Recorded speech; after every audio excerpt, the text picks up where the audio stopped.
విద్యాబుద్ధులు మంచిగా నేర్పించాల్సినటువంటి ఒక టీచరు, అందులో మహిళా టీచరు, మరి తను మంచిగా చదువుకొని గవర్నమెంట్ టీచర్గా ఆమెకు ఉద్యోగం సంపాదించుకొని మంచి బుద్ధులు విద్యార్థులకు కానీ మరి ప్రజలకు కానీ వాళ్ళు మంచి మాటలు చెప్పాల్సింది పోయి కొన్ని మతాలకు సంబంధించిన అన్ని మతాలను గౌరవించాలి, అన్ని మతాల ఆచారాలను కూడా గౌరవించాలి. ఇలాంటి ఒక మంచి మాటలు చెప్తూ సమాజానికి పనికి వచ్చే వాళ్ళు కావాలి, సమాజాన్ని మెరుగుపరిచే వాళ్ళు కావాలి, సమాజంలో ఉన్నటువంటి రుగ్మతలను తొలగించేవారు కావాలి. కానీ కొత్త రుగ్మతలను, కొత్త విషయాలను, ప్రజల మధ్య విద్వేషాలు రెచ్చగొట్టే విధంగా ఈ టీచర్ల ఉపన్యాసాలు కానీ టీచర్ల మాటలు కానీ ఉంటున్నటువంటి సందర్భం ఈ రోజున రాజస్థాన్లోని ఒక మహిళా టీచరు ప్రవర్తన వెలుగులోకి వచ్చింది.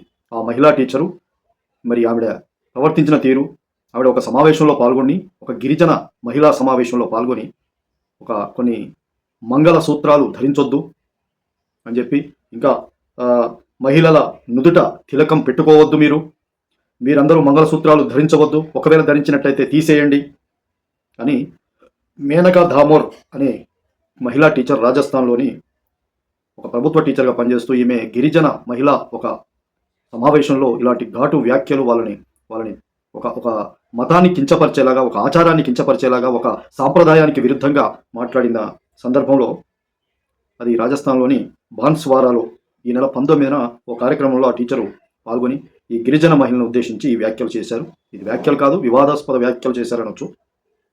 పైగా ఇదే కాదు, అసలు ఎంతోమంది పండితులని, స్వామీజీలని, లేకపోతే ఇంకేదో గీతోపదేశాలని ఏదేదో చేసే పండితులు లాంటి వాళ్ళు, స్వామీజీల మాటలు ఇవన్నీ కూడా ఎవరి మాటలు వినొద్దు అని కూడా ఒక వివాదాస్పద వ్యాఖ్యల్లో ఇంకో వివాదాస్పద వ్యాఖ్య కూడా చేశారు.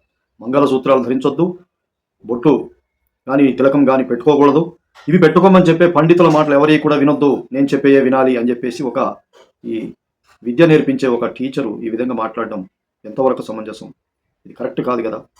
భారతదేశంలో ఏ మతమైనా సరే, ఈ దేశమైనా కాదు, ప్రపంచంలో ఏ దేశమైనా సరే, ఎక్కడైనా సరే పక్క వాళ్ళ సాంప్రదాయాల్ని, పక్క వాళ్ళ మతాచారాలని గౌరవించమని చెప్పాలి. పైగా రేపటి పౌరులను తీర్చిదిద్దే ఒక టీచరు ఒక వివాదాస్పద వ్యాఖ్యలు చేసి ఇలాంటి ప్రచారం చేయడం అనేది, దీని వెనుక ఎవరున్నారు ఏంటున్నారనే కంటే దీన్ని వ్యతిరేకించాలి. ఈ పద్ధతి మంచిది కాదు అని చెప్పాలి. కానీ ప్రజలు అంతా వింటున్నారు, ఇలాంటి వాళ్ళను బహిష్కరిస్తారు సమాజం నుంచి.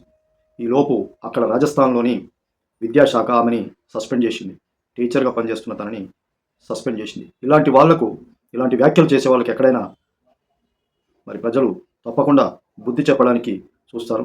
ఇది మరి సమంజసం కాదు కదా. ఏ మతాన్నైనా, ఏ ఆచారాన్ని గౌరవించాల్సినటువంటి అవసరం సామాన్యులకే ఉంది. ఒక విద్యాబుద్ధులు నేర్పించే ఒక టీచరు ఇలాంటి వ్యాఖ్యలు చేయడం నిజంగా దురదృష్టకరం.